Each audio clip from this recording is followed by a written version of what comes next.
Imported हुकूमत का जेर हिरासत शहबाज गिल पर बदतरीन तशद्दुद, पीटीआई रहनुमा की तबीयत बिगड़ गई। मीडिया रिपोर्ट्स के मुताबिक शहबाज गिल को इस्लामाबाद पुलिस की जानिब से सांस लेने में दुश्वारी की शिकायत पर पिम्स अस्पताल मुंतकिल किया गया। अस्पताल में डॉक्टरों ने शहबाज गिल का इब्तदाई तिबी मुआयना किया। खून के टेस्ट और ईसीजी समेत कोरोना टेस्ट भी किया गया। इब्तदाई तिबी मुआयने के बाद डॉक्टरों ने शहबाज गिल की सेहत तसल्ली बख्श करार दी, जबकि मजमूई तौर पर मेडिकल रिपोर्ट जल्द तैयार की जाएगी।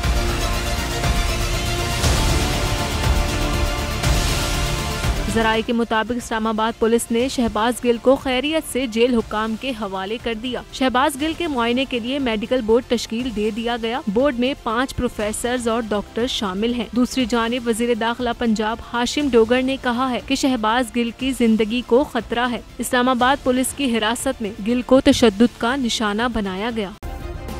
सब्सक्राइब करें और बेल दबाएं ताकि कोई खबर रह न जाए।